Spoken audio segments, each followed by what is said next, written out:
Okay po, good morning po. Magandang umaga po. As you know, last week we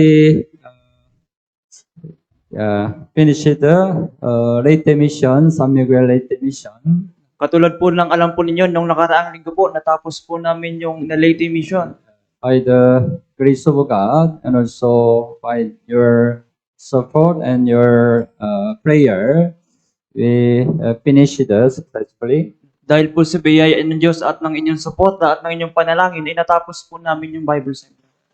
This time also many new invitee attended the Bible seminar. At ngayon din po ay marami din pong nadumalo sa mga naimbitahan po ng Bible Seminar. So last session, gospel sessions, 64 other invitee attended. At nung session 5 po, meron pong 64 na attendees po.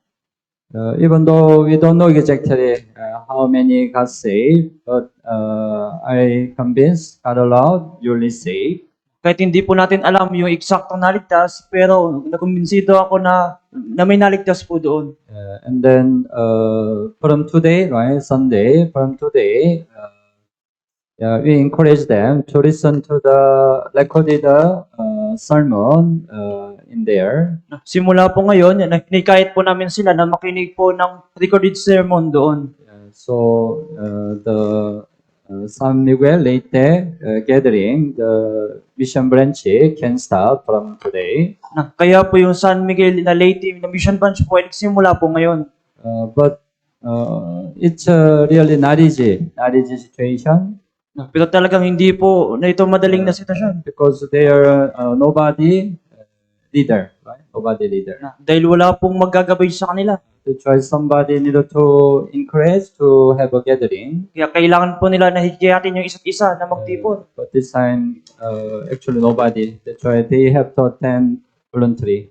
Kaya sa ngayon, kailangan nilang dumalo ng may pagkukusa. That's why it's a really not easy situation. So we need more sincere prayer. Kaya hindi talagang madaling sitwasyon, kaya kailangan namin ng inyong panalangin. So it's not the end, this mission, it's a start mission there. Hindi pa tapos yung mission, nito pa lang yung pasimula. So let's continue evangelize in that place together. Kaya patuloy tayo mag-evangelize sa lugar doon. Maybe next time I will more concretely introduce our mission. Na susunod po ay na mas ipapaliwanag ko na mas malalim yung ating mission doon. Today just I mentioned shortly. Okay po. Bago po tayo magsimula, manalangin po tayo. Mahal namin Ama na mahabagin at pagpapala, salamat po sa pagligtas sa amin mula sa kasalanan at pagkawasak. Salamat po sa pagkabay sa aming Christian life hanggang ngayon. Salamat po sa pagbigay mo sa amin ng dakilang pagkakataon na mag-aral ng salita ng Diyos. Hiniling po namin na buksan mo ang aming puso at tainga sa salita ng Diyos. Naway maunawan namin ang salita ng Diyos sa pamamagitan ng tulong ng banal na Espiritu. Pakiusap, maunawan namin ang kalooban ng Diyos sa pamamagitan ng salita ng Diyos. Mula sa simula hanggang sa matapos, kami ay nagtitiwala lamang sa iyong habag at biyaya. Ito po ang aming talangin sa pangalan ni Jesus. Amen. Okay po, buksan mo ang Biblia, Hebreo chapter 13. Chapter 13, verse 15 and 16.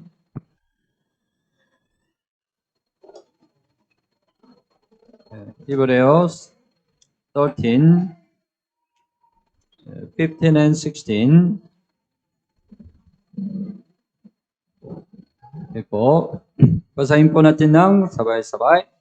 Kaya't sa pamamagitan niya ay maghandog tayong patuloy ng alay ng pagpupuri sa Diyos, sa makatuwid ay ng bunga ng mga labi na nagpapayag ng kanyang pangalan, huwag ninyong kaliligtaan ang paggawa ng mabuti at ang pamamahagi, sapagkat ang Diyos ay nalulugod sa mga gayong handog.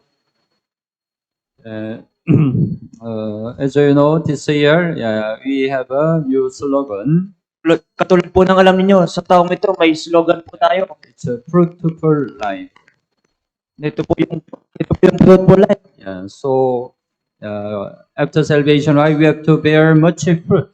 Kaya pagkatapos ng kaligtasan, kailangan po natin ng mas bunga ng higit na bunga. First, right, the fruit of evangelism. Una po, yung bunga po ng evangelism. We have to evangelize the lost soul. Right? Kailangan po natin mag-evangelize ng ligaw ng kaluluwa. Then when they get to salvation, they become our fruit. Right? At kapag sila yung maligtas, sila po yung ating magiging bunga. It's the fruit, outward fruit,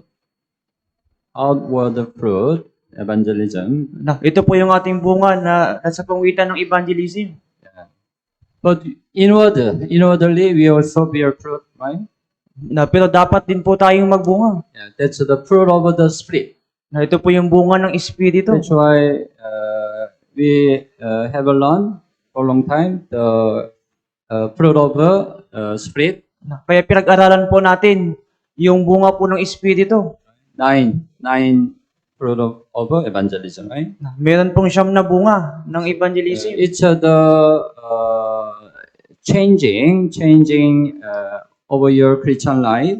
Ito po yung pagbabago sa inyong buhay Kristiyano. So in our Christian life, we have to bear this fruit araw-araw. Kaya po sa ating buhay Kristiyano, kailangan po natin magbunga ng ganitong bunga araw-araw. But the pulling fruit, self-control, we skip because we already have learned. That's when you learn the 2 Timothy. Pero yung huling bunga po, yung pagpipigil sa sarili ay ating nilaktawan po dahil pinag-aralan na po natin ito nung nakaraan. So today, we have the remaining fruit, right? Remaining fruit we have to bear. Kaya ngayon po, meron po tayong natitirang bunga na kailangan natin ibunga. Ano po? The fruit of our lips. Ito po yung bunga ng ating labi. So Hebrews chapter 13, right? 15, verse 15. Kaya sa pamamagitan niya ay maghandog tayong patuloy ng alay ng pagpupuri sa Diyos. Ng alay ng pagpupuri sa Diyos. Ano po ito? Sa katuwid ay ng bunga ng mga labi. Ng bunga ng mga labi. Verse 16, right? Sapagkat ang Diyos ay nalulugod sa mga ganyong handog. Right? Yeah. Bunga ng mga labi. Ito ay ating pagpupuri sa Diyos. Pagpupuri sa Diyos. Okay po? Kapag ang ating buhay ay inialay sa Diyos bilang handog, iyon ang bunga ng ating mga labi. Iyan ang tunay na papuri. Ang pinakamagandang papuri ay ang papuring nang mumula sa buhay na inialay bilang sakripisyo. Ito. So, ngayong araw, pag-isipan natin ang bunga ng pagpupuri sa Diyos. Una, pag-isipan natin ang kahulugan ng papuri. Kahulugan ng papuri. Ano ang tunay na papuri? Pag-isipan natin.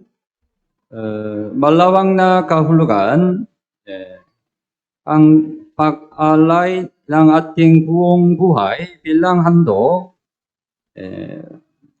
pasasalamat at pagbibigay luwalhati sa Diyos.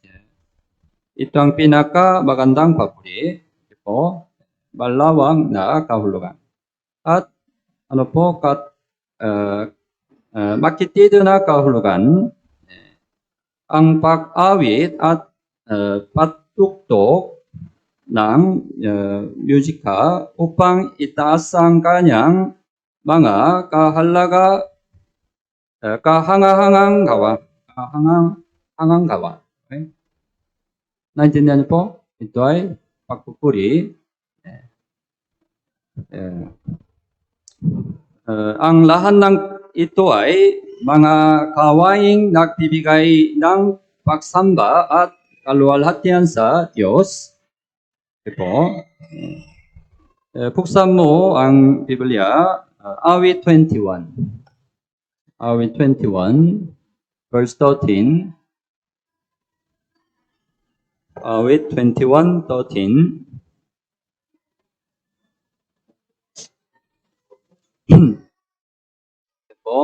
Today, we need to open the Bible, awit, frequently. Ngayon po, palagi natin bubuksan yung aklat po ng awit. Awit 21:13, basahin po natin ng sabay-sabay. Mataas ka, O Panginoon, sa iyong kalakasan, aming awitin at pupurihin ang iyong kapangyarihan. Aming aawitin at pupurihin ang inyong kapangyarihan. Okay? Ito ay papuri. Ang papuri ay tumutukoy sa anumang pagpapahayag na naglalantad at nagtataas sa mga kahangahangang katangian ng Diyos. Ang kanyang ginawa para sa buhay ng tao, ang kanyang biyaya at ang kanyang pangalan. Okay? At ang papuri ay para lamang sa Diyos. Para lamang sa Diyos. Ito ay importante, right? At ang pangunahing layunin nito ay pasayahin ang Diyos. Pasayahin ang Diyos. Yan. Kaya ang lahat ng salita at gawa ng isang Kristiyano ay dapat maging papuri sa Diyos. Okay? Walang ibang nilalang ang gumagawa ng mga instrumento o sama-samang nagpupuri sa Diyos. Tama ba? Ano ang mga dahilan ng papuri? Pag-isipan natin, ang layunin ng paglikha ay para sa papuri. Para sa papuri.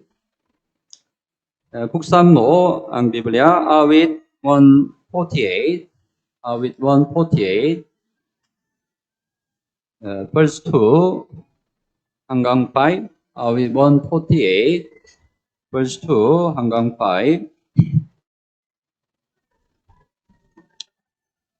Ito po, basahin po natin ng sabay-sabay. Purihin ninyo siya, kayong lahat niyang mga anghel. Purihin ninyo siya, kayong lahat niyang hukbo. Purihin ninyo siya, araw at buwan. Purihin ninyo siya, kayong lahat ng mga bituing maniningning. Purihin ninyo siya, kayong mga langit ng mga langit, at ninyong mga tubig na nasa itaas ng mga langit. Ang pangalan ng Panginoon ay purihin nila, sapagkat siya'y nag-utos at sila'y nalikha.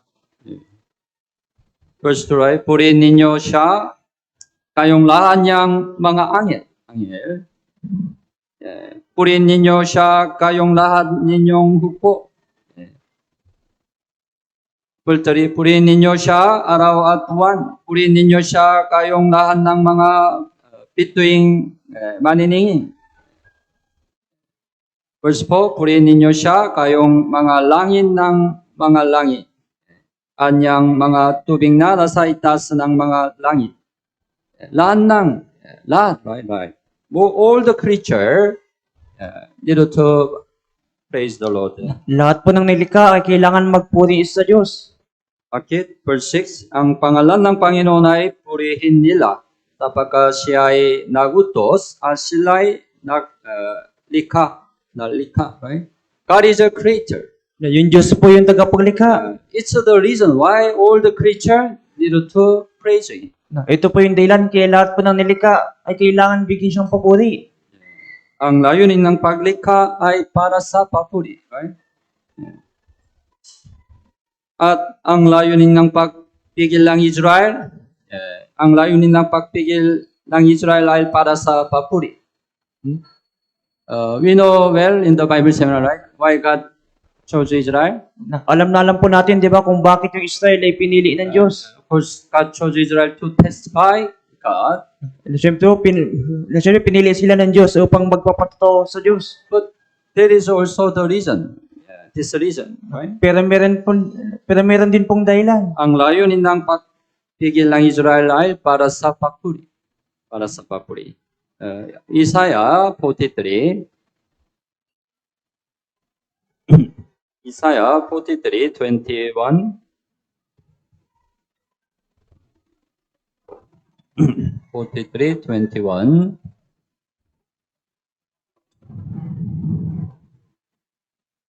Okay po. 43:21 basahin po natin ng sabay-sabay. Ang bayan na aking inanyuan para sa aking sarili upang kanilang ipahayag ang aking kapurihan. Ang bayan na aking inanyuan para sa aking sarili. Ang bayan. Anong bayan? Israel. Bansang Israel. Right? Israel. Upang kanilang ipahayag ang aking kapurihan. Right? Kaya ang layunin ng pagpigil ng Israel ay para sa papuri. Right? At ang layunin ng paglikha ng iglesia ay para sa papuri din. Efeso, buksan mo ang Biblia. Efeso chapter 1. Efeso chapter 1. Verse 3 hanggang 6. Efeso chapter 1, 3 hanggang 6. Also, basahin po natin ng sabay-sabay. Purihin nawa ang Diyos at Ama ng ating Panginoong Jesucristo na siyang nagpapala sa atin kay Kristo ng bawat pagpapalang espiritual sa sangkalangitan, ayon sa pagkapili niya sa atin sa kanya bago itinatag ang sanlibutan, upang tayo maging banal at walang dungi sa harapan niya sa pag-ibig. Tayo itinalaga sa pagkukukup upang maging kanyang mga anak sa pamamagitan ni Jesucristo, ayon sa kabutihan ng kanyang kalooban, para sa ikapupuri ng kanyang maluluhating biyaya na ipinagkaloob niya na walang bayad sa atin sa pamamagitan ng minamahal. Verse 3, right? Purihin nawa ang Diyos at Ama ng ating Panginoong Hesu Kristo. Verse 5, tayo'y, right? Itinalaga sa pagkukup upang maging kanyang mga anak sa pamamagitan ni Hesu Kristo.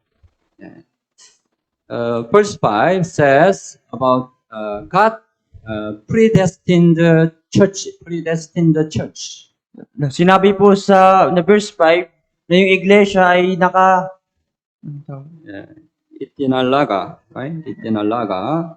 It's predestined. God didn't predestine each person. hindi itinalaga ng Diyos yung bawat tao. It means God didn't already decide who will get the salvation. Ibig sabihin yung Diyos ay hindi nagpasya kung sino yung maliligtas. God gave the chance of salvation to all the people, right? Na nagbigay po yung Diyos ng pagkakataon sa lahat ng tao na maligtas. Tama po ba? Tama. Yeah. God does not decide who will get saved, who will go to hell. He does not decide, right? Yung Diyos po ay hindi nagpasya kung sino yung pupunta sa langit at sa impyerno. But God predestined, already prepared church. Pero yung Diyos po ay nagtalaga na po ng iglesia. So verse 5 says about the church. Tayo. Kaya po yung verse 5 ay sinasabi po patungkol sa iglesia. Tayo'y itinalaga, right? Itinalaga. Sa pamamagitan ni Hesu Kristo, right?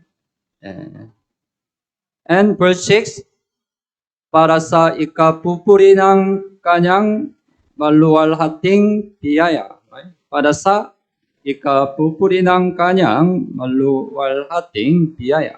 Right? So, God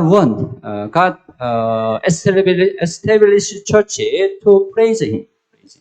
Kaya ginawa po ng Diyos yung iglesia para purihin siya. That's why we have to praise the Lord, right? Kaya po kailangan natin purihin yung Panginoon. Ang mga dahilan kung bakit dapat magpuri mga mananampalatayang naligtas.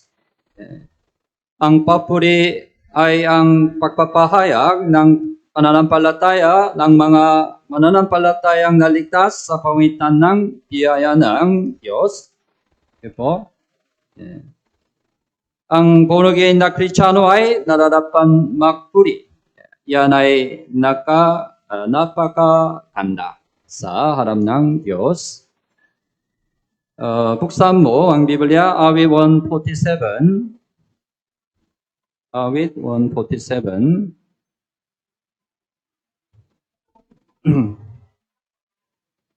Ito po. Verse 1. Verse 1.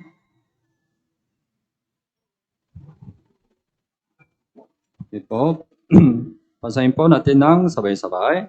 Purihin ang Panginoon sapagkat mabuting umawit ng mga papuri sa ating Diyos sapagkat siya'y mapagpala at ang awit ng papuri ay naangkop. Purihin ng Panginoon sapagkat mabuting umawit ng mga papuri sa ating Diyos. Right? Mabuting umawit. Sapagkat siya ay mapagpala at ang awit ng papuri ay naangkop. English translate, praise is beautiful. Sa pagsaling sa English ay napapuri sa kagandahan. The praise of the saint is beautiful before God. Yung papuri po ng isang Kristiyano ay maganda sa harapan ng Diyos. Oh, napakaganda. Right? So, yeah. Why were we created? Bakit ba tayo nilikha? All the universe, the angel, and we were all made for one single reason, to praise God. Na tayo pinilikha para lang mapupurihin yung Diyos. So, nature, Kalikasan, and angels, yung mga anghel, humanity, right? yung mga tao, Praise the natural response of all creation to God's grace. na yung pagpupuri sa lahat ng nilikha dahil sa biyaya po ng Diyos. Okay? And also, the creation of this world was for the praise. Right? At yung paglikha sa mundong ito ay para sa And pagpupuri. God chose Israel to praise Him. Right? At pinili po ng Diyos ang Israel para purihin siya. So God established church to praise Him. Right? At itinatag ng Diyos yung iglesia para purihin siya. Oh. Buksan mo ang Biblia, awit 33. Awit 33. Verse 1. Verse 1 hanggang 3. Awit 33, verse 1 hanggang 3. Also, okay po, basahin po natin ng sabay-sabay. Magalak kayo sa Panginoon o kayong matutuwid, ang pagpupuri ay nababagay sa matuwid.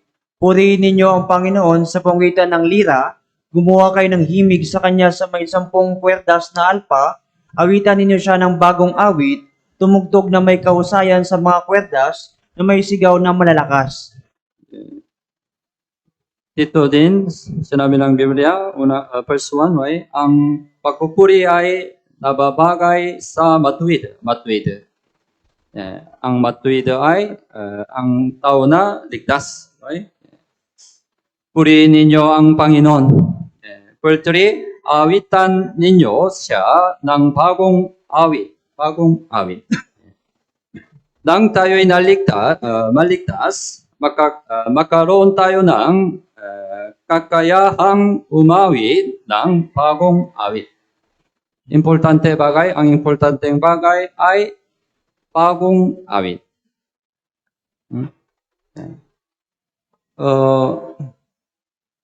Before we get to salvation, what song we sing? Bago po tayo nagkaroon ng kaligtasan, ano po yung kinakanta natin? Anong kanta? Gusto? Maybe you sing all the song, right? Marahil kinakanta po ninyo yung mga makamundong kanta. Ama? That's why every time whenever there is a birthday party, you install video cam. Na kaya po kapag may mga na party po ay na kumakanta po kayo sa pagitan ng videoke. Video cam full light. 월드 song. 다 뽑아? 다 뽑아. Yes po. Yeah,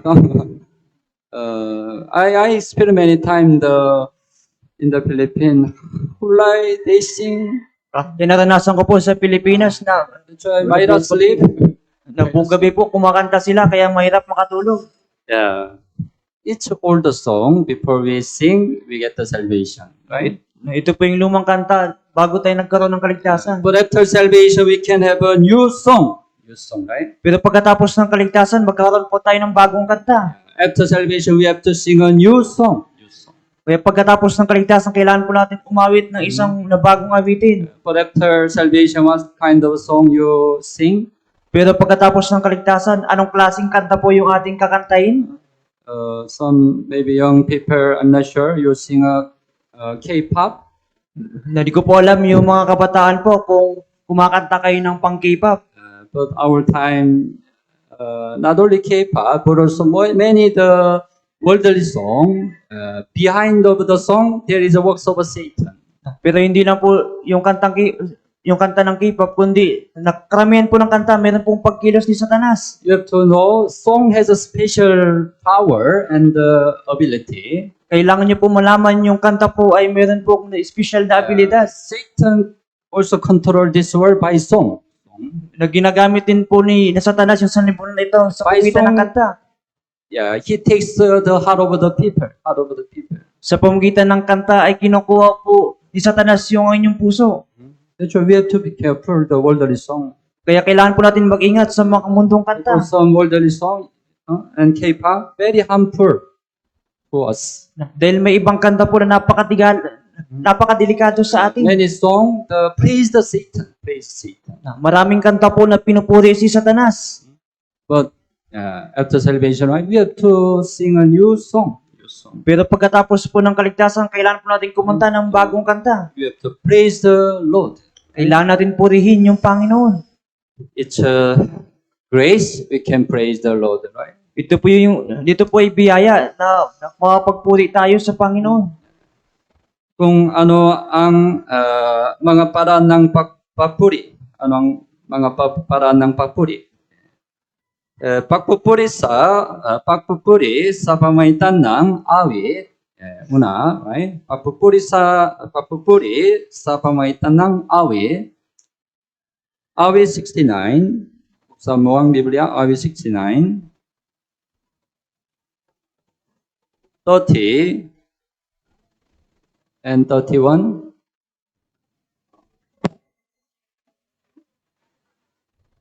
Okay po. Basahin po natin ng sabay-sabay. Sa pamamagitan ng awit, ang pangalan ng Diyos ay aking pupurihin at sa pasalamat siya ay aking dadakilain.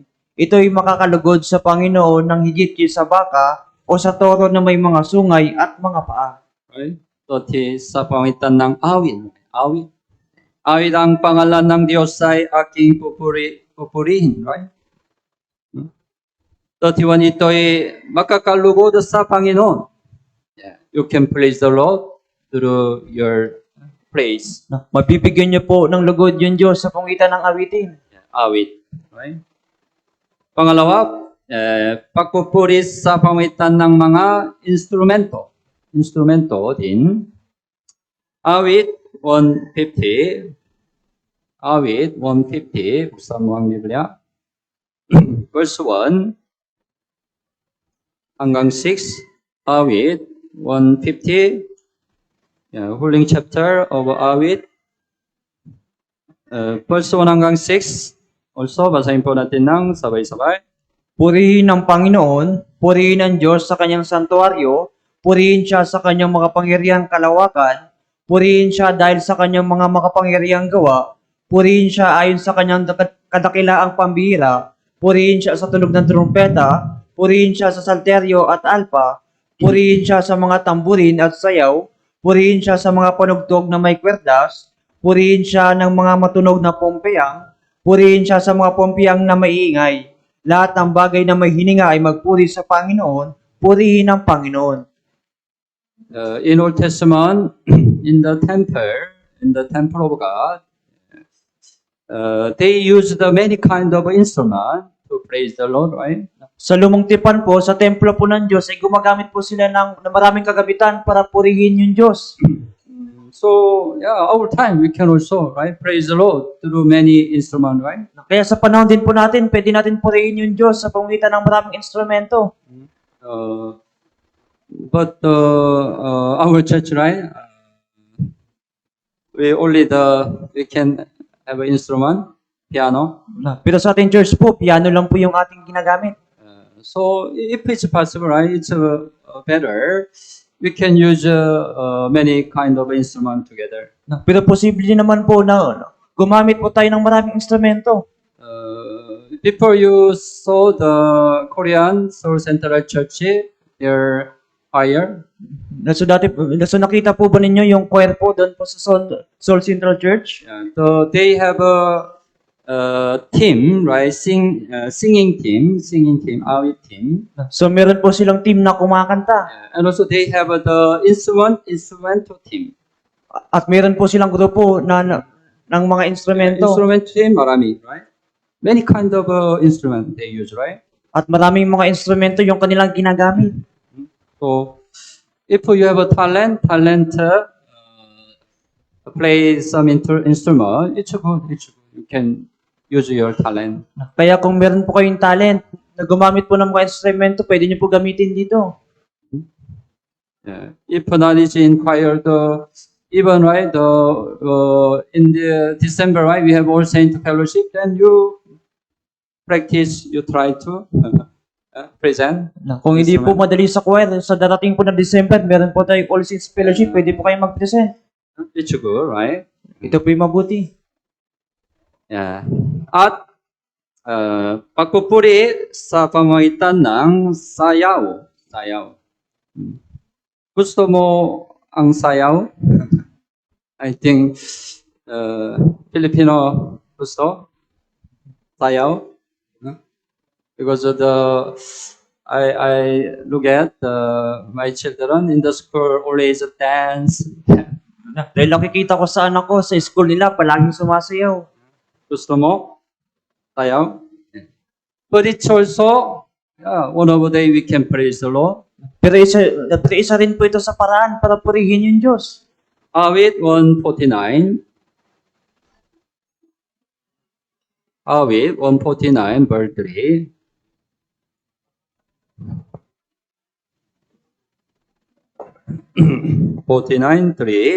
Basahin po natin ng sabay-sabay.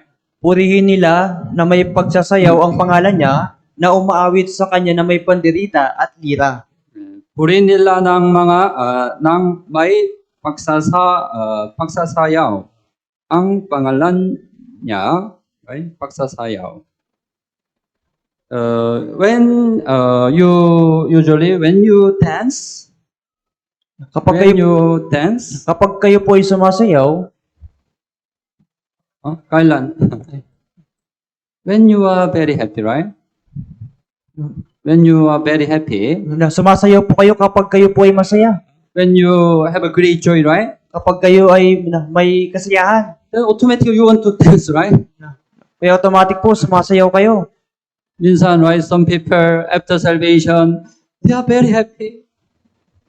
After salvation, they are so happy. May mga ibang tao po pagkatapos ng kaligtasan, sila po ay masaya. That's why they dance automatically. Kaya po sila po ay sumasayaw. It's a praise the Lord, right? Ito po yung pagpupuri sa Diyos. Return glory to God, right? Na pagpapalik po ng liwalhati sa Diyos. Let's say why we had a mission in Leyte, San Miguel. Kapon po nung nagkaroon po kami ng mission sa Leyte, But Wednesday, medyo we had a difficulty. nung Wednesday po nagkaroon po kami ng kahirapan. Because the Wednesday, there was a birthday party over the barangay captain, Nanay ng barangay captain. Dahil ng Wednesday po, meron pong birthday party doon po sa nanay. ng 80, kapitan. to celebrate 80 years old special birthday. 80 years. Huh? So whole the barangay gather in barangay court. Kaya po yung buong barangay ay nagtipon doon sa barangay court at sa court. But our Bible seminar original 5:30. Pero yung Bible seminar natin ay dapat 5:30. That's why the barangay captain has authority, right? Na The pero yung, barangay court, right? pero yung kapitan po ay may hawak sa buong barangay. That's why we had to change our schedule 1 p.m. Kaya kailangan palitan namin yung schedule ng 1 p.m. 1 p.m. sobrang mainit at our projector cannot see daytime. At yung projector namin ay malabo kapag sa umaga. So mahirap situation. And then they enjoy the birthday party. At sila nagsasaya sa birthday party. So after Bible seminar, we went to the visit our mission branch, to Looping Mission Branch. Kaya pagkatapos po ng Bible seminar ay bumisita kami sa ating mission ban sa Lupig. Then when it returned, they still enjoy. They drunk. At pagbalik namin ay nagsasaya pa rin sila at sila yung mga lasing They na. sing the very loudest sing, Na kumakanta po sila ng malalakas. and some people continue dance. At yung mga tao patuloy na sumasayaw. Of course, they look so happy at that moment, right? Siyempre po sa tingin na parang sa pagkatongin parang masaya sila. But it's not real happy, right? Pero hindi po ito tunay na kasiyahan. It's temporary happiness. Na ito po yung na temporary lang po na kasiyahan. Walang silbi, right? Walang silbi. But we can really dance for the Lord, right? Pero tayo po ay talagang makakasayaw sa Panginoon To praise the Lord, right? upang purihin yung Panginoon. So, our church, Life for the Mission, also evangelize many country in Africa. Katulad po ng alam po ninyo, yung ating church po sa Life for Mission ay nag-evangelize sa ibang bansa. The African, they are very familiar dance. Na yung mga na Afrikano po ay pamilyar sa pagsasayaw. That's why after Bible seminar, many people get the salvation, right? Kaya pagkatapos ng Bible seminar, maraming nagkakaroon ng kaligtasan. Do you know what happened? Alam niyo po kung anong nangyari? All together dance. Lahat po ay sumasayaw Because so happy. dahil sobrang saya nila. That is the collectation, right? Yeah, but it's okay. You can dance, no problem. Pwede kayong sumayaw, walang problema po.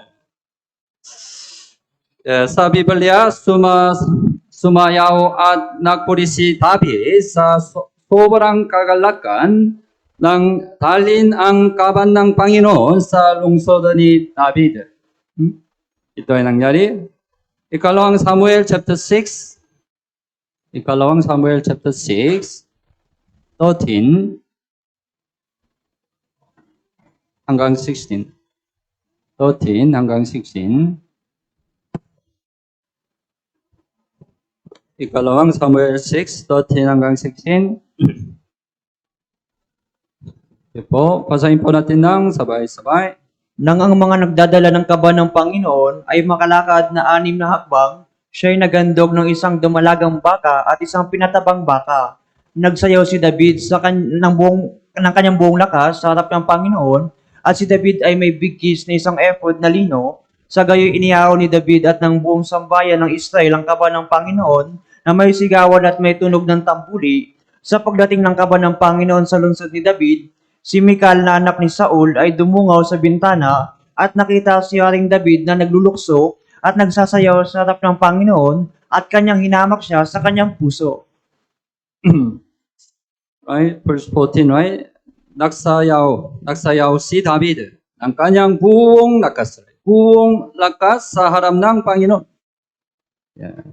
We can understand, right? How he was happy, right? Kaya maunawaan po natin kung gaano po siya kasaya. Because finally the Ark of the Covenant, Ark of the Panginoon, returned to the lungsod ni David. Dahil yung kaban po ng Diyos ay nakabalik dun po sa lungsod ni David. Yeah. Pero Hinamak, Hinamak ni Mikal si David. Nang makita niyang sumasayaw ito. Right? She thought, how does a king? King must be gentle, right? Iniisip niya na dapat yung hari ay dapat mahinahon. Maybe we don't know exactly what kind of dance of David. Hindi natin alam kung anong eksaktong sinasayaw ni David.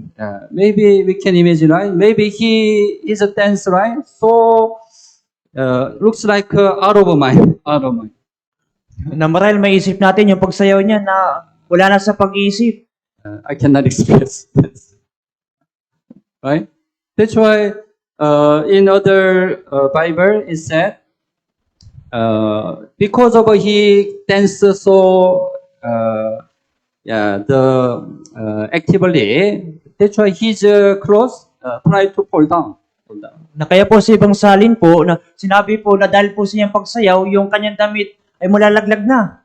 As a king, right? So his clothes outward clothes fall down, right? Na kaya bilang hari po, yung kanyang damit po ay namalalaglag na. But he didn't recognize his clothes fall down, right? Pero hindi niya po napapansin na yung damit niya ay malalaglag na. But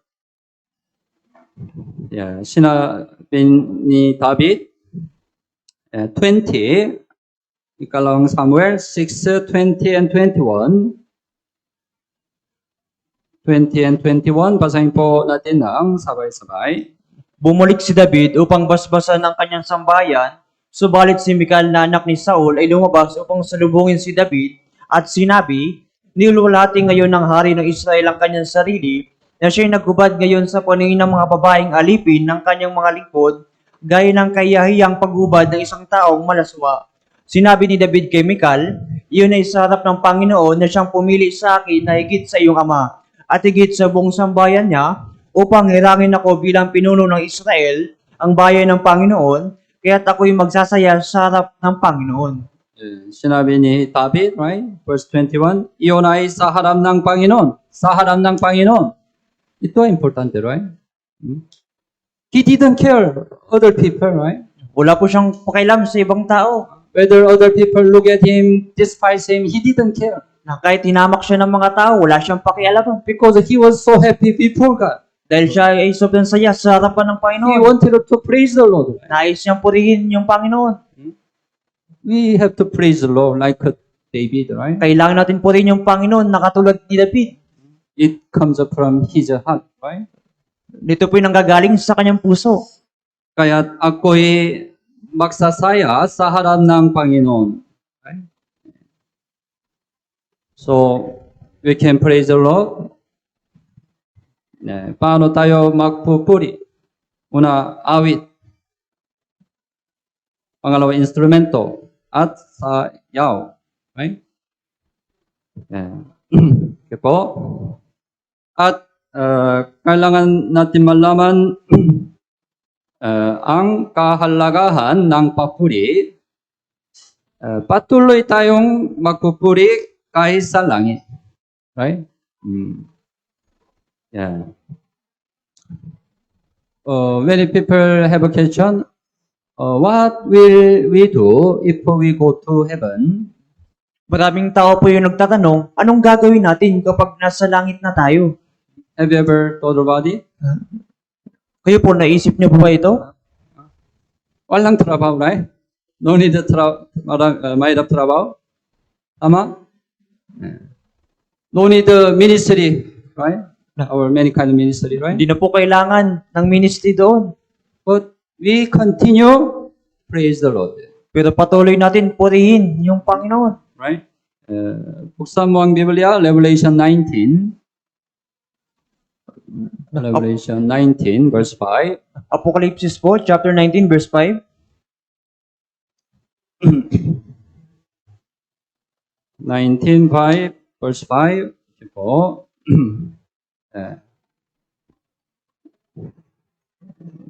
Basahin po natin ng sabay-sabay. At lumabas ang isang tinig sa trono na nagsasabi, purihin ninyo ang ating Diyos, kayong lahat ng mga alipin niya, at kayong natatakot sa kanya, mga hamak at dakila. lumabas ang isang tinik sa trono. Ito ay trono ng Panginoon, tama? Ito ay nangyari sa langit, right? Purihin ninyo ang ating Diyos, right? Our praise continue forever and ever, right? Ang ating papuri ay patuloy po magpakailan pa man. That's why, kahalagahan ng choir sa papuri, choir.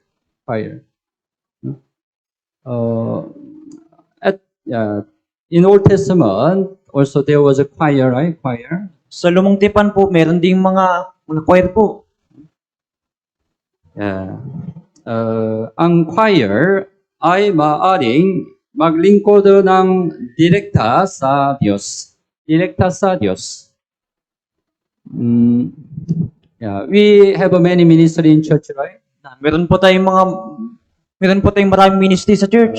We serve the Lord through many kind of ministry, right? Naglilingkod tayo sa Panginoon sa pagitan ng maraming ministry. Halimbawa, as a pastor, I serve the Lord by preaching the word of God. Halimbawa po, ako po bilang pastor, ako po naglilingkod sa Diyos sa pagitan ng pagpapagi ng And salita ng some Diyos. leader, they serve the Lord by lead some group and take caring the brothers and sisters.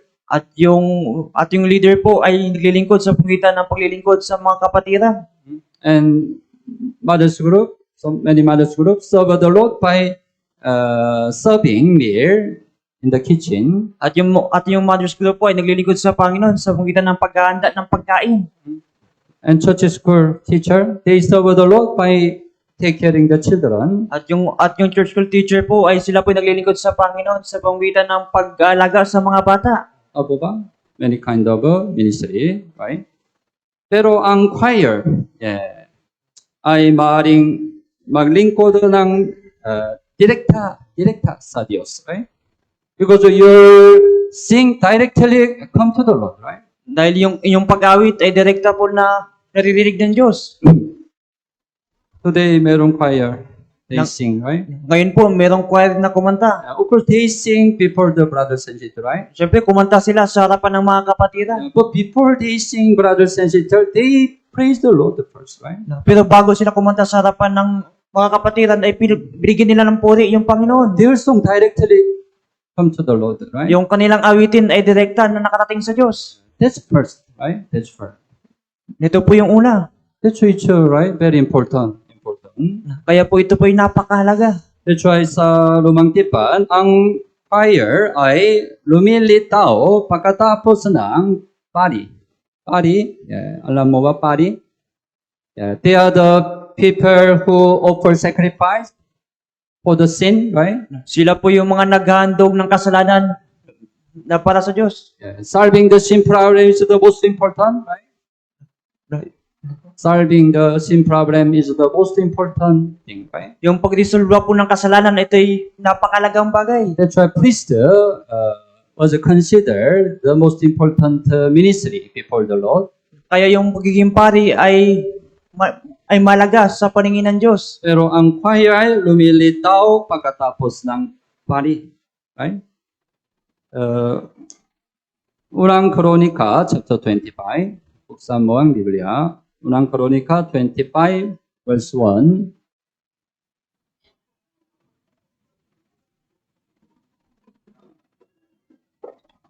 Verse 1, basahin po natin ng sabay-sabay.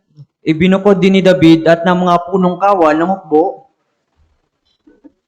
25:1. Unang Kronika.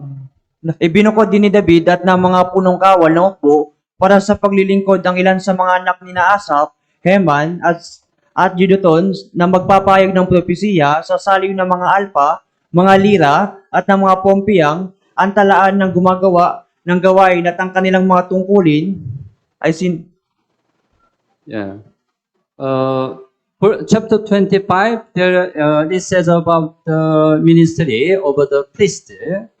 Sa verse 25 po, sinasabi po yung ministeryo ng mga pari. Pagkatapos 24, meron 25, right? It says about the ministry of a choir. At sa verse 25 po, ay sinabi na po dito na yung ministeryo po ng mga choir. It means it's an important ministry, right? Na ibig sabihin po, ito po yung napakalagang gawain. Kaya ang bilang ng choir ay nakasulat sa Biblia. Bilang ng choir ay nakasulat sa Biblia. Verse 7, 25:7. So, basahin po natin ng sabay-sabay. Ang bilang nila kasama ang kanilang mga kapatid na mga sinanay sa pag-awit sa Panginoon, lahat ng biyasa ay 288. Ano po? 288. Marami? Marami, right? May 288 na bihasang tagapagturo ng papuri ayon sa Biblia. They are not all choir. They are like the leader of choir. Hindi po sila lahat choir, kundi mga na-leader lang po ng choir. They teach the other choir. They are the one who teach the other. Na sila po yung nagtuturo po sa iba. Maybe sing an instrumental they teach. Na marahil yun sa pagkanta o paano gamitin yung instrumento.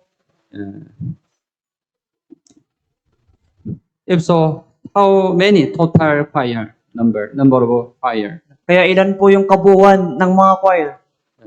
Unang Chronicle 23, 2035, 2035. Okay po, 2035. Also, basahin po natin ang sabay-sabay. At 4,000 bantay ng pinto, 4,000 ang mga awit sa Panginoon na may mga panugtog na aking ginawa para sa pagpupuri. Ang kabuuang bilang ng choir ayon sa Biblia ay 4,000. 4,000. Great number, right?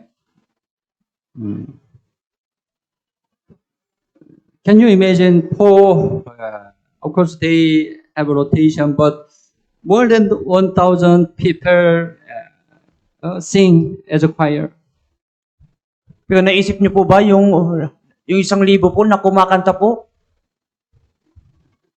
Right? It's amazing, right? Na ito po yung kamanga-manga. And as we read 25:7, unang Chronicle 25:7, right? They are skillful. They are trained, right? Katulad po ng binasa natin, sila po ay mga magagaling na. Ito ay kanilang trabaho, singing instrumento, right? Then whole day practice, right? At buong araw po, nag-iensayo sila. It will be really beautiful song. Na kaya po yung awit ay napakaganda. It will be amazing. Yeah. That's why it's much better. Our church also have a more choir. Kaya sa ating church po ay mas mabuti na maraming choir. You see today how many sing? Na ngayon po, nakita niyo po kung ilan po yung choir. Compare with our Cavite Church number, right? Kunti lang, right? Tama? Kunti lang? Minsan I have exchanged sermon other church. Na minsan nagkaroon ako ng sermon sa ibang church. Their member 30, 40 lang. Yung kanilang miyembro ay 30 to 40 lang. But choir, almost half choir. Pero yung choir ay halos kalahati. 15 choir. Yeah, they enjoy, they praise the Lord, right? Nagsasaya sila, pinupuri ang Diyos. So, I hope, not only youth, but also anybody can praise the Lord, right? Kaya umasa ako na hindi lamang po yun, kundi lahat po. Maybe you fear the practice. Marahil natatakot kayo sa practice. You fear voices. You fear your voice. So natatakot po kayo. Don't worry. Huwag po kayong You mag-alala. can practice, you can improve. Pwede kayong mag-practice at lalago kayo. For me, since I got the salvation, I had also choir ministry. The first my ministry was choir, Nung ako po naligtas, yung unang ministry ko po ay choir po. but unfortunately, I had a ministry as a choir for 3 months lang Pero nagkaroon lang ako ng ministry ng choir sa loob naman po ng 3 buwan. because church asked me to do ministry in church school. Dahil yung church ay humiling sa akin na mag-ministry sa church school. So sometimes I regret if I continue choir ministry for a long time, I can sing much better than this time. Minsan nagsisisi ako kung siguro kung nagpatuloy ako sa choir ministry ay mas maganda na yung boses ko. That's why even though I want to sing many times, I hesitate. Kaya kahit gusto kong kumanta, ay nag-aalinlangan ako. But yeah, no problem. You practice, you improve. You can improve. Pero walang problema po, magsanay po kayo at mag-improve kayo. The important thing is your heart. Ang pinakamalaga po ang iyong puso. If you really please the Lord, you can do. You can. Kung talagang pinupuri mo yung Diyos, magagawa mo. So it's amazing, right? Choir 4,000 choir, Kaya ito'y kamanga-manga, 4,000 choir. and the leader 288. At yung mga leader ay 280. Well, it was a well organized choir at the time. At ito po'y maayos po, nasiayos po. We can try to follow them, right? At subukan natin sundin sila. Okay, pag-isipan natin, how can you have the graceful praise? Kaya pag-isipan po natin kung paano tayo magkaroon ng papagbiyaya na pagpupuri. Malagang bagay ay papuri mula sa puso. Mula sa puso. Efeso, buksan mo ang Biblia, Efeso chapter 5, 19. Efeso chapter 5, 19. Ito, basahin po natin ng sabay-sabay. Kayo'y magsalita sa isa't isa sa mga awit at mga himno at mga awiting espiritual na sa inyong mga puso ay nag-aawitan at gumagawa ng himig sa Panginoon. Right? Sa inyong mga puso, right? Sa inyong mga puso ay nagawitan at gumagawa ng himig sa Panginoon. Right? Mga puso, sa inyong mga puso. Right? Ang papuri ay dapat magmula sa puso. Magmula sa puso. Kaya kailangan nating ingatan ang ating puso para sa papuri. Kailangan may pasasalamat at kagalakan sa ating puso. Makakapagpuri ka ba kung ang puso mo ay parang impyerno? Kaya magpupuri? Hindi. Tama? Makapagpuri ka ba pagkatapos mong makipagtalo sa mga kapatid? Kayo hindi. Hindi. Malagang bagay. Puso. Anong uri ng puso? Right?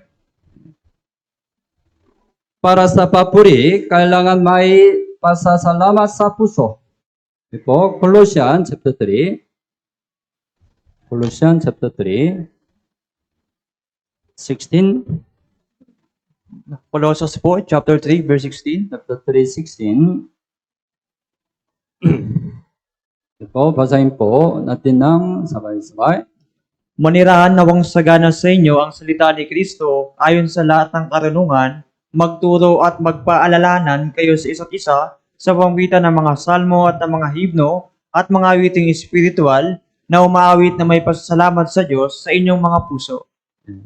Umaawit na may pasasalamat sa Diyos sa inyong mga puso. Okay? Ang papuri ay konkretong pagpapahayag ng pasasalamat sa biyaya ng Diyos. Okay?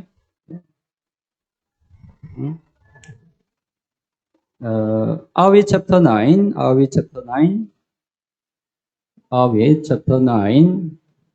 verse 1 and 2. Awit chapter 9, verse 1 and 2. Ito po, basahin po natin ng sabay-sabay. Ako'y magpapasalamat sa Panginoon ng buong puso ko, aking sasabihin sa lahat ang kaanghangang mga gawa mo, ako'y magagalak at magsasaya sa iyo o kataas-taasan, ako'y aawit ng pagpuri sa pangalan mo. Ito ay awin ni David, right? Awin ni David. Verse 1, ako'y magpapasalamat sa Panginoon ng buong puso ko. Buong puso ko. Okay? Kaya verse 2, ako'y aawit ng pagpuri sa pangalan mo. Okay? When we have thanks to the Lord, right? We can really praise the Lord from our heart. Kapag nagpapasalamat tayo sa Panginoon, ay mapupurihan po natin yung Diyos sa ating puso. Sa buhay pananampalataya, may mga panahon na mas lumalabas ang reklamo kaysa pasasalamat. Apo ba? May reklamo kaysa pasasalamat. Pasasalamat.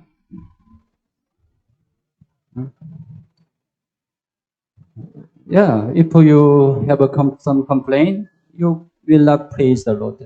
Kaya kung meron po kayong reklamo, hindi niya po mapupurihan yung Panginoon. What's the fruit of your lip? What's fruit of your lip? Fruit of lips. Ano po yung bunga po ng labi? Reklamo. Yeah. Avoid reklamo. Hindi po? Don't bear fruit of reklamo. Huwag po kayong magbunga ng pagrereklamo. Sa Biblia, si Job ay nagpuri sa Diyos kahit sa matinding paghihirap nang mamatay ang kanyang mga anak. Okay? Yeah. Job chapter 1, buksan mo ang Biblia, Job chapter 1, 21 and 22. Job chapter 1, 21 and 22.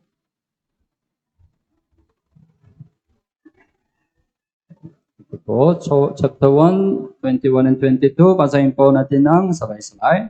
Sinabi niya, hubad akong lumabas sa sinapupunan ng aking ina, at hubad akong babalik doon.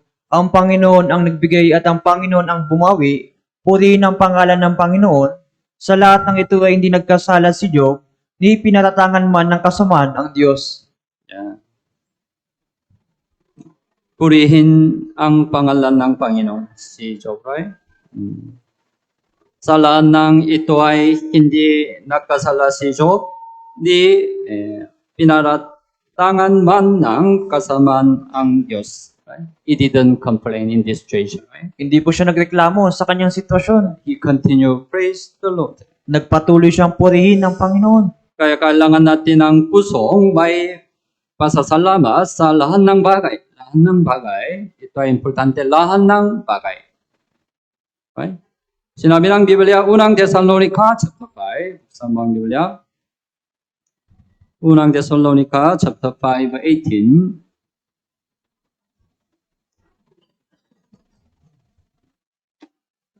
Chapter 5, 18. Ito, basahin po natin ng sabay-sabay.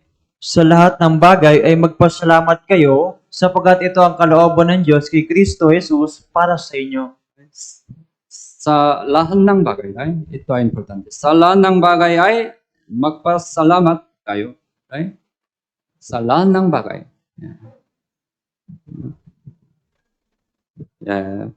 Pasasalamat para sa kaligtasan ng Panginoon. Okay? Yeah.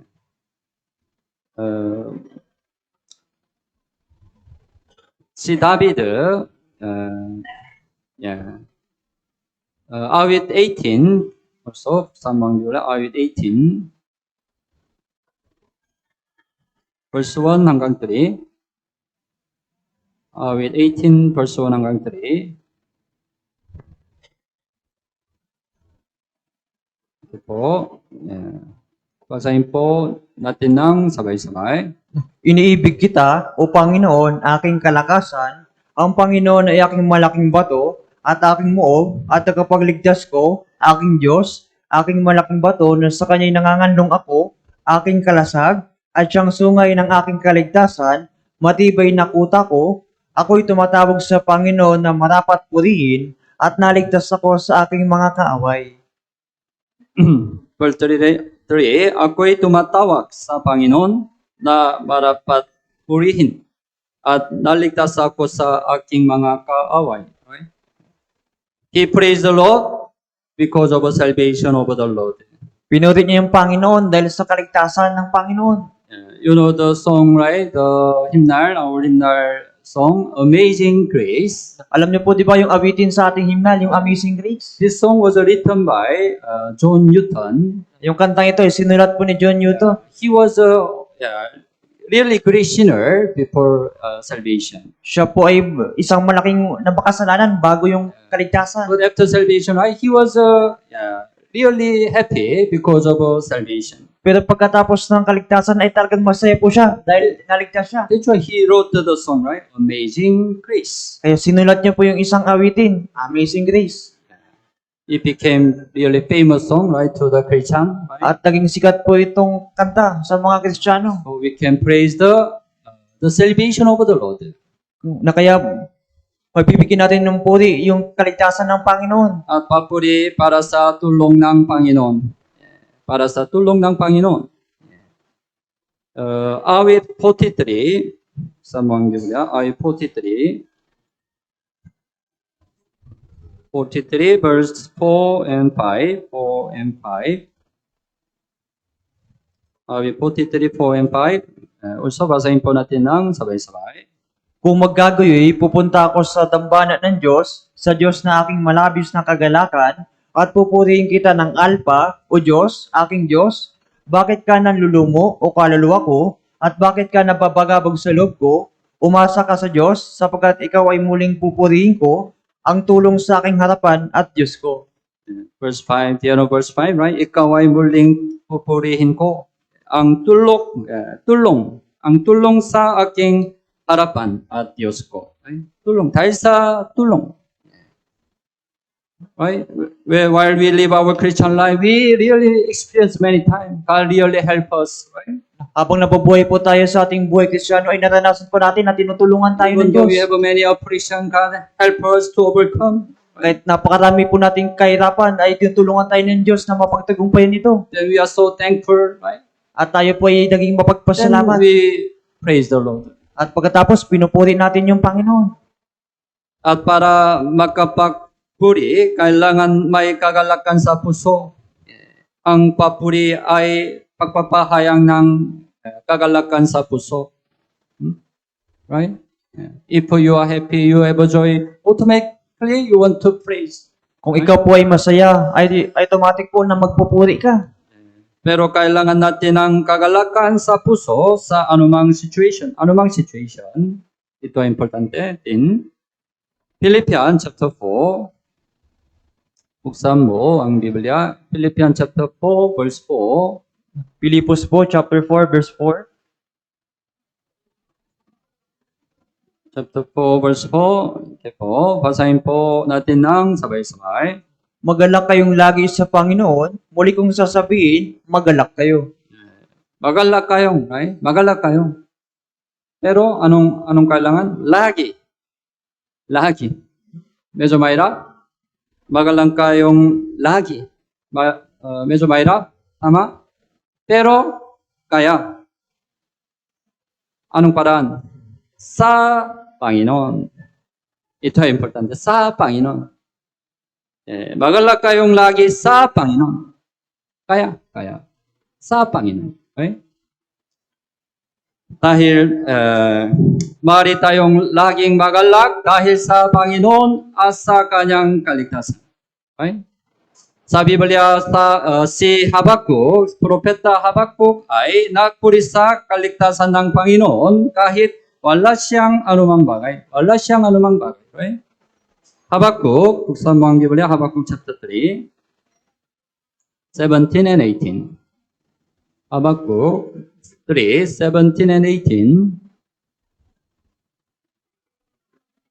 17 and 18.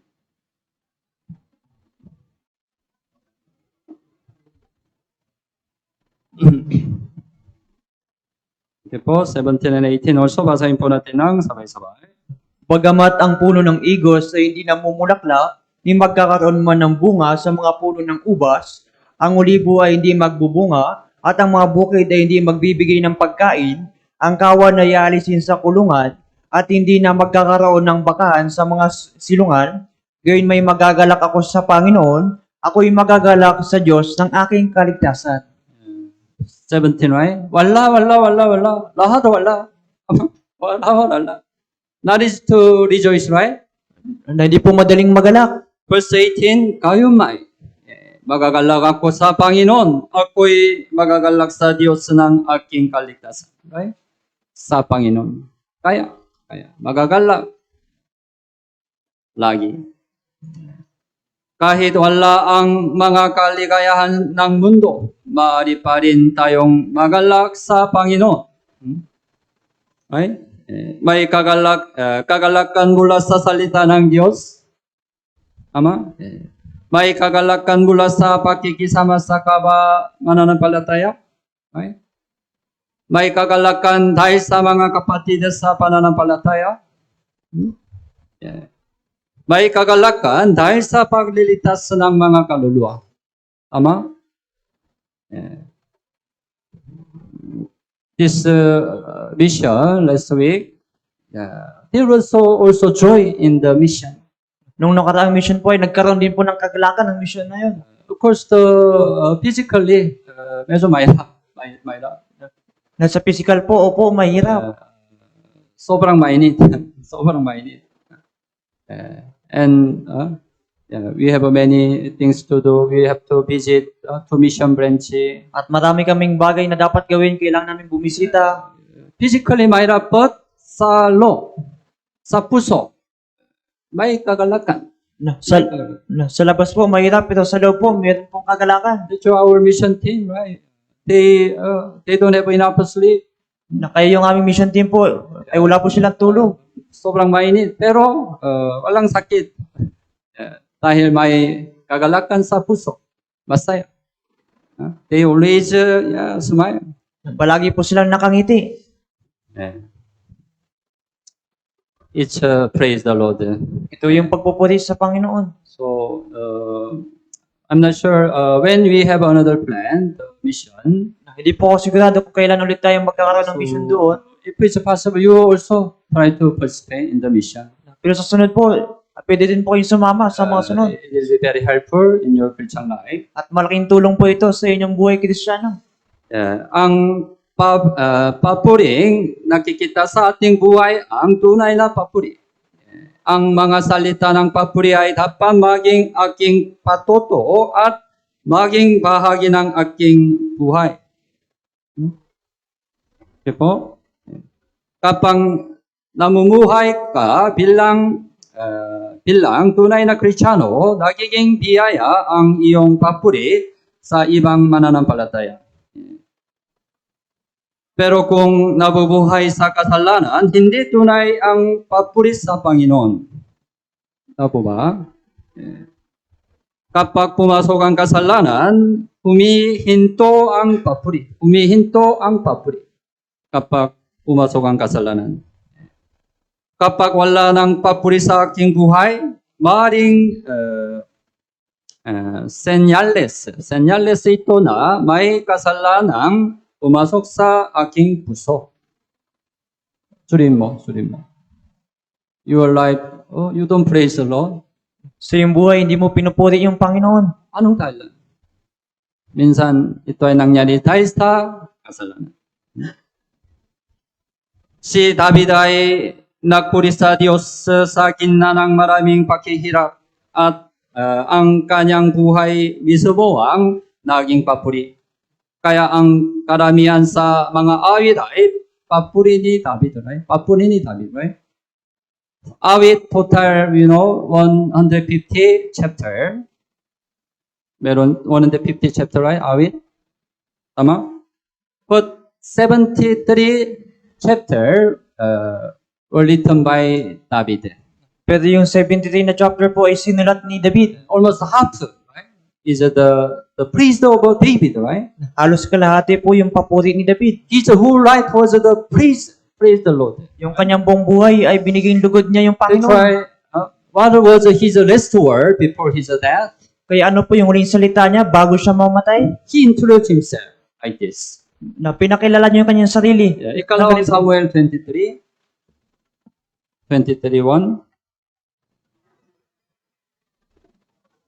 23:1. Ikalawang Samuel 23:1. 23 verse 1. Ito. Basahin po natin ng sabay-sabay. Ngayon, ito ang mga huling salita ni David, ang mga sinabi ni David na anak ni Jesse, ang sinabi ng lalaking inilagay sa itaas, ang hinirang ng Diyos ni Jacob, ang matamis na mga awit ng Israel. Ito ang mga huling salita ni David, right? Huling salita ni David. Ano po? Diyos, ang hinirang ng Diyos ni Jacob, ang matamis na mang-aawin ng Israel. Right? He introduced himself. Pinakilala niya yung kanyang sarili. The sweet psalmist of Israel. Anong ibig sabihin nito? Mamuhay si David ng buhay na puno ng papuri. Sa kabila ng matinding paghihirap, patuloy niyang pinupuri ang biyaya ng Diyos. How beautiful He is, right? Gano po ito kaganda. We also, our life should be the life of a praise. Kaya yung ating buhay, dapat buhay din po ng papuri. We have to praise the Lord through our whole life. Kaya bigyan natin ng papuri yung Diyos sa ating buong buhay. Sa Biblia sa Pablo, sila ay nagpuri sa Panginoon habang sila ay nasa bilangguan. Nasa bilangguan. Kawa 16, 24 and 25, Kawa 16, 24 and 25.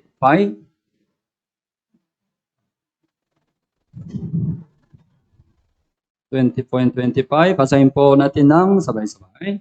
Nang kanyang matanggap ang utos na ito, kanyang ipinasok sila sa kaloob-looban ng bilangguan at ikinabit ang kanilang mga paa sa mga panggapos. Ngunit nang maghahating gabi na, sina Pablo at Silas ay nananalangin at umaawit ng mga himno sa Diyos at sila ay pinapakinggan ng mga bilanggo. Nasa bilangguan. Kaya ito. Not easy to praise the Lord, right? Not easy to praise the Lord. Kaya hindi po madaling magpuri sa Panginoon. But in this situation, they continue praise the Lord. Pero sa ganitong sitwasyon, ay pinuri pa rin nila yung Panginoon. It's a real praise the Lord. Ito po yung tunay na pagpupuri sa Panginoon. I have experience when I was in Korea. Ako po ay nakaranas nung ako po ay nasa Korea. At that time, my first Korean church, they had the first also praise night, like last year we had. Nasa pinakaunang church ko po, ay nagkaroon din po ng praise night. Praise night. But one song was the solo of one sister.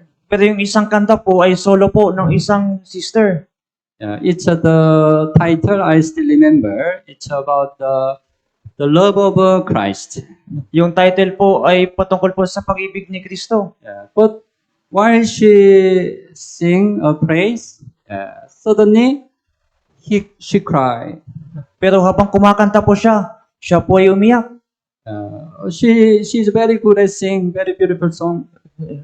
Na siya po ay napakagaling kumanta. But she cried. Pero siya po ay kumanta. She cannot continue. Na hindi po siya makapagpapatuloy.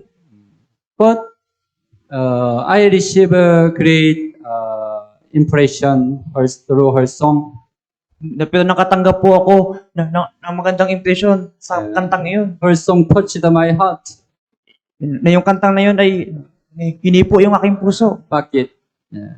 Because I knew her life. Dahil alam ko yung kanyang buhay. She was alone.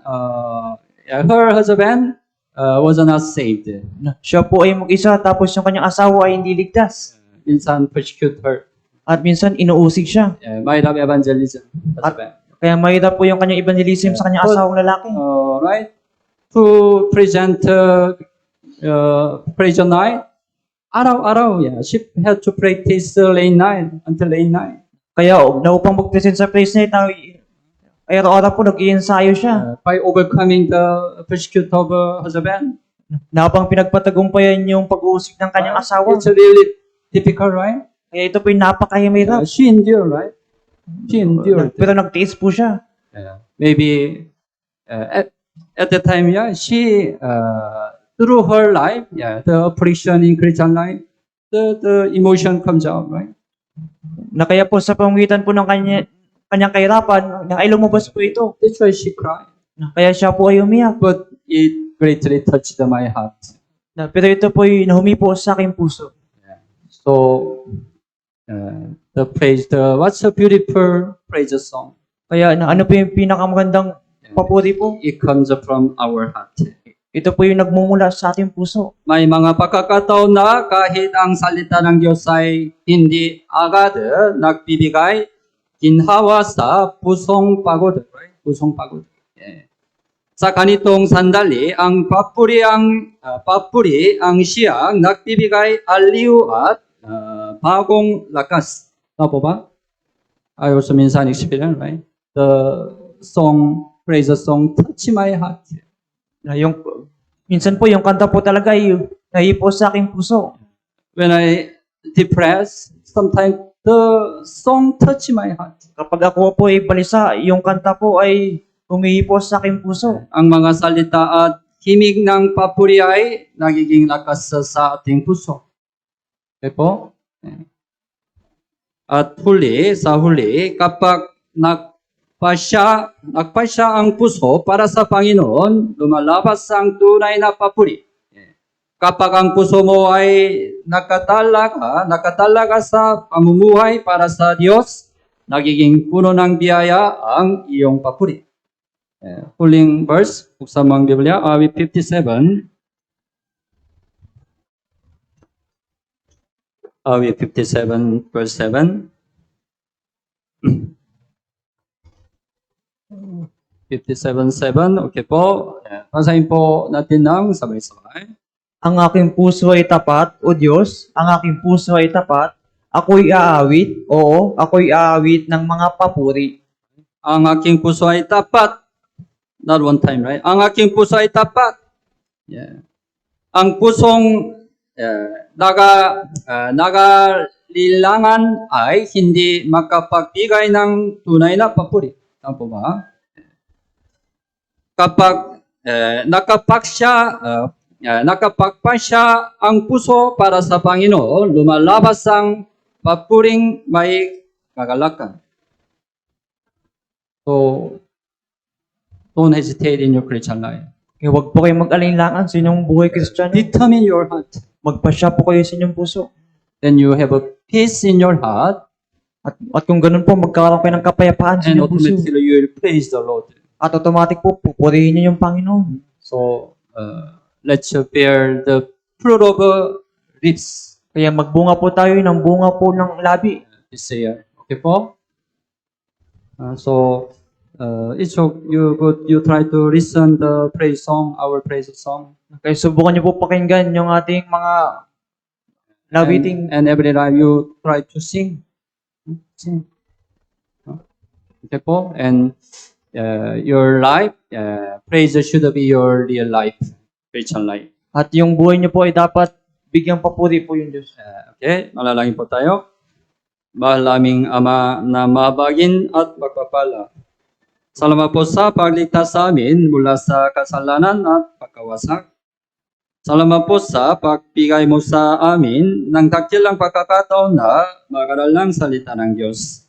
Salamat po sa maunawaan ang kalooban ng Diyos sa pamamagitan ng salita ng Diyos. Inihiling po namin na sundin natin ang salitang natutunan natin ngayon. Tulungan mo po kami na mabuhay ng higit na sumusunod sa iyo sa taong ito. Ito po ang aming dalangin sa pangalan ni Jesus. Amen. Salamat po.